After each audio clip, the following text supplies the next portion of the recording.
नमस्कार पंकज जी। राजस्थान की सबसे बड़ी खबर तो यही है कि धार्मिक स्थल जो छोटे ग्रामीण इलाकों में है वो खुलेंगे और जो बाहर से आने वाले लोगों पर क्वारंटाइन रहना होता था उनको 14 दिन, वो भी हट गया है। और इसके अलावा मुख्यमंत्री अशोक गहलोत ने अमित शाह और प्रधानमंत्री मोदी पर चीन को लेकर के जो हमला बोला है, ये आज की सुर्खियां हैं। तो हम शुरुआत करते हैं अपनी पहली स्लाइड से, जो कि धार्मिक स्थलों को लेकर के है। एक मीटिंग कल हुई और उसके बाद ये डिसाइड किया गया कि जो ग्रामीण इलाके हैं वहां पे धार्मिक स्थलों को खोल दिया जाए। ये ऐसे धार्मिक स्थल होंगे जहां पे 50 से ज्यादा लोग रोजाना नहीं आते हैं। बड़े धार्मिक स्थलों पर अभी रोक लगी रहेगी। सरकार ने एक कमेटी बनाई थी और उसने धर्मगुरुओं के साथ लगातार संवाद किए हुए हैं। उसके बाद कल ये फैसला किया है। और एक और फैसला था कि जो दूसरे राज्यों से लोग आते थे उनको अब तक 14 दिन होम क्वारंटाइन में रहना होता था, वो पाबंदी भी अब हटा दी है। हालांकि बड़े आश्चर्य की बात है क्योंकि मुख्यमंत्री लगातार चिंता कर रहे हैं और उनका ये कहना भी है कि जो बाहर से लोग आ रहे हैं उनकी वजह से कोरोना के केसेस बढ़े हैं। इसके बावजूद ये होम क्वारंटाइन का जो पाबंदी थी वो हटाई है, ये थोड़ा आश्चर्यजनक है। ये है आज की पहली खबर और अब हम बढ़ते हैं दूसरी खबर की तरफ। सुप्रीम कोर्ट ने जो राजस्थान बोर्ड की 10वीं और 12वीं की 2 परीक्षाएं थी बची हुई, उन पर रोक लगाने से इनकार कर दिया है। इसके पहले राजस्थान हाईकोर्ट में बार बार जनहित याचिकाएं लगी थी, कंटेंट पिटिशंस भी लगी थी, वो तमाम खारिज हुई। उसके बाद जो याचिकाकर्ता थे वो सुप्रीम कोर्ट में गए। उनका कहना था कि लाखों विद्यार्थी बैठ रहे हैं इन परीक्षाओं में और सोशल डिस्टेंसिंग और जो कोरोना से बचाव के उपाय हैं वो पुख्ता नहीं है, इसलिए ये परीक्षाओं पर रोक लगनी चाहिए। लेकिन सुप्रीम कोर्ट ने हस्तक्षेप से इनकार कर दिया। अब आज और कल 2 दिन में 11.5 लाख बच्चे जो हैं वो इन परीक्षाओं में बैठेंगे। 10वीं का सामाजिक विज्ञान का पेपर आज है। कोरोना की जो संकट है इसके बीच में एक बड़ी कवायद ये हुई है कि 144 आरएएस ऑफिसर्स जो राज्य प्रशासनिक सेवा के अधिकारी हैं उनका ट्रांसफर किया हुआ है। हाल में के दिनों में ये करीबन तीसरी लिस्ट आई है और अब माना ये जा रहा है कि जो नीचे के लेवल पर कवायद हो रही है, ये कवायद तैयारी है जो इंडियन सिविल सर्विसेज के लोग हैं, आईएएस के जो अधिकारी हैं उनके ट्रांसफर की ये कवायद है। इसकी वजह यह है कि आने वाले 6 महीने में करीबन 14 सीनियर ब्यूरोक्रेट्स रिटायर हो रहे हैं और उसमें मुख्य सचिव डीबी गुप्ता भी शामिल हैं। तो इसलिए ये जमीनी तौर पर पहले निचले स्तर पर अधिकारियों को बताया जा रहा है और ये उम्मीद की जा रही है कि बहुत जल्द ही लिस्ट आएगी वो आईएएस अफसर्स की होगी। अब बढ़ते हैं अगली खबर की तरफ। मुख्यमंत्री अशोक गहलोत कोई मौका नहीं चूकते हैं और मेरे ख्याल से उनसे बड़ा कोई प्रधानमंत्री और मोदी और जो बीजेपी के पूर्व अध्यक्ष है शाह, गृह मंत्री अमित शाह, उनकी हर बयान पर उनकी पैनी निगाह रहती है और वो अपनी टिप्पणियां करते रहते हैं। तो कल उन्होंने जो स्टेटमेंट दिया उसमें उन्होंने प्रधानमंत्री से मांग की है कि उनको चीन पर दिया गया अपना बयान वापस लेना चाहिए। जो प्रधानमंत्री ने कहा था कि ना कोई गुस्सा है और ना घुसा हुआ है, उसको लेकर मुख्यमंत्री अशोक गहलोत का ये कहना है।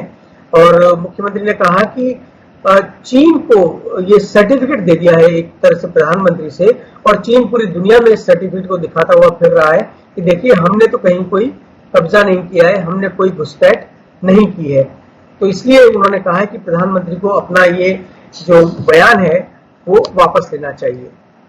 और उनका ये भी कहना है कि जब 2014 में प्रधानमंत्री आए थे तो उन्होंने तमाम जो पड़ोसी देश हैं उनके हेड्स को बुलाया था। ये एक अच्छा इनिशिएटिव था, लेकिन आज प्रधानमंत्री की विदेश नीति कितनी खोखली है इससे पता लगता है कि नेपाल तक अपनी सीमाओं पर सेना तैनात कर रहा है और हमारे साथ उसके संबंध जो है वो तल्ख हो गए हैं। तो ये मुख्यमंत्री अशोक गहलोत का एक बहुत बड़ा हमला है। उन्होंने ये भी कहा है, जैसा कि आप देख सकते हैं ये बड़े बोल्ड पॉइंट्स पे, ये फर्स्ट इंडिया की खबर है कि इंदिरा गांधी कभी भी चाइना से नहीं डरी और उन्होंने सिक्किम का भारत में विलय करवाया, ये उनका कहना है। और उनका कहना है कि अपोजिशन सरकार के साथ है लेकिन प्रधानमंत्री को कोई प्री कंडीशन नहीं रखनी चाहिए। जो डिस्पाइट गुड रिलेशंस, ये उनका कहना है। ये मुख्यमंत्री अशोक गहलोत का बड़ा हमला, ये आज सभी तमाम अखबारों में है, लेकिन ये अपने फ्रंट पेज पर इसको जगह दी है इस अखबार ने। और अब हम बढ़ते हैं अगली खबर की तरफ। राजस्थान के एक पूर्व मंत्री हैं भरत सिंह, और अभी वो विधायक भी हैं, अपने काफी बेबाक बयानों के लिए जाने जाते हैं।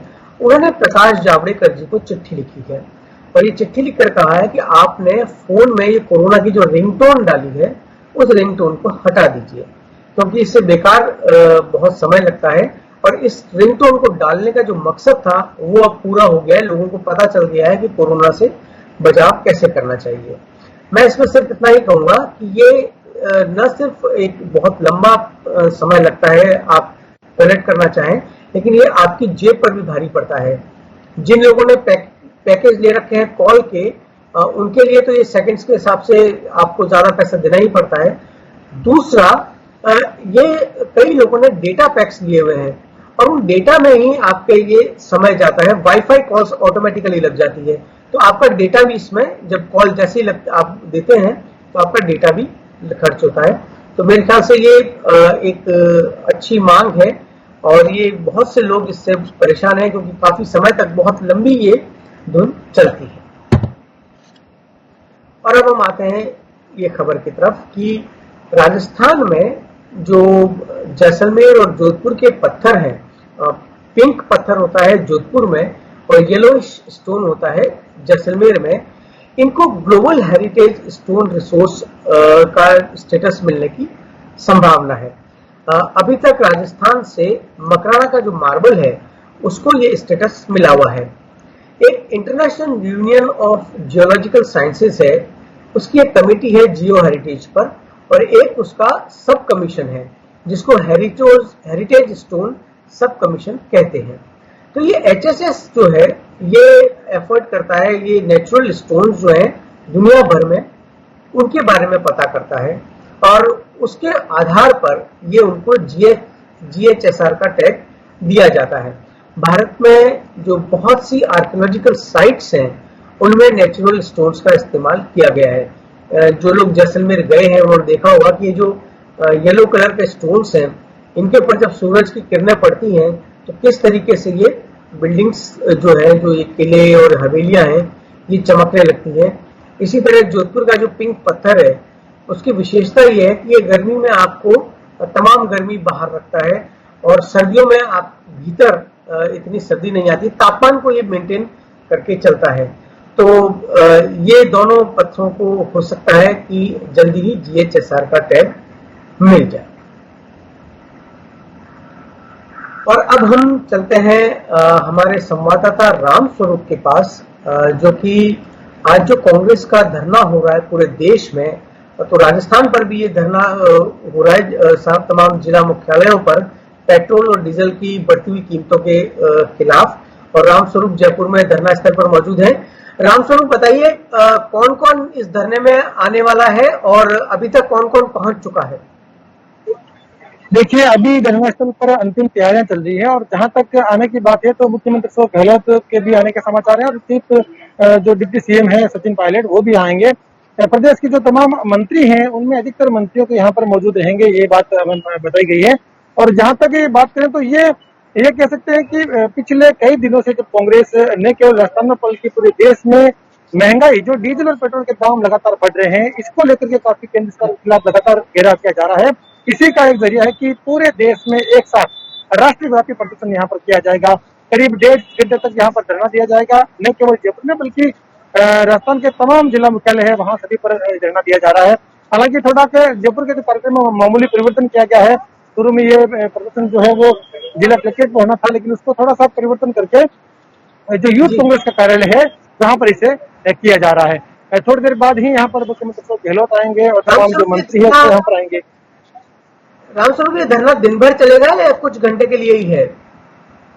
तो धरना ये करीब 11 से 12 बजे तक रहेगा, और उसके बाद में जिला कलेक्ट्रेट को प्रधानमंत्री नरेंद्र मोदी का नाम और राष्ट्रपति के नाम यहाँ पर ज्ञापन दिया जाएगा कि जब अंतर्राष्ट्रीय स्तर पर क्रूड ऑयल की दामों में काफी कमी हुई है तो केंद्र भी यहाँ पर कीमतों पर नियंत्रण करे और उनमें कमी करे। रामस्वरूप, राजस्थान के जो ट्रांसपोर्ट मिनिस्टर हैं प्रताप सिंह खाचरियावास, वो लगातार प्रधानमंत्री मोदी पर हमला बोलते आए हैं पेट्रोल और डीजल की कीमतों को लेकर के। तो क्या आपकी उनसे कोई बात हो पाई? ये वो बता रहे थे कि ये धरना जो है वो आगे आने वाले दिनों में ब्लॉक स्तर पर जाएगा। बिल्कुल, उनका साफ तौर पर कहना कि जिस तरह से आज न केवल जयपुर बल्कि पूरे प्रदेश के प्रत्येक जिला मुख्यालय पर दिया जा रहा है, तो ये विरोध प्रदर्शन लगातार जारी रहेगा।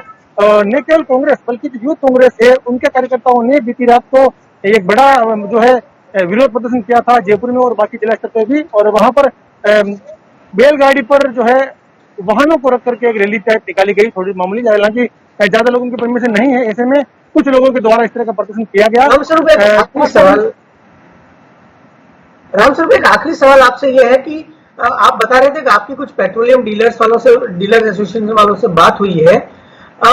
देश में तो आज डीजल पेट्रोल से महंगा हुआ है, लेकिन राजस्थान में पहले ही डीजल पेट्रोल से महंगा हो गया था, वो करीबन 3-4 रुपए का या शायद इससे भी ज्यादा का अंतर था।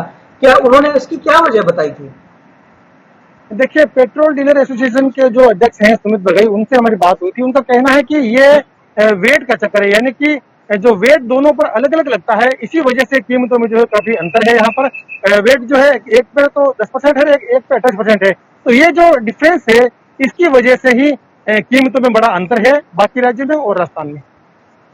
रामस्वरूप, आपका बहुत बहुत शुक्रिया इस जानकारी के लिए, और जब धरना शुरू होगा तब हम आपसे फिर जुड़ेंगे। तो ये थी आज की सुर्खियां। बने रहिए स्वराज एक्सप्रेस के साथ आगे की खबरों के लिए।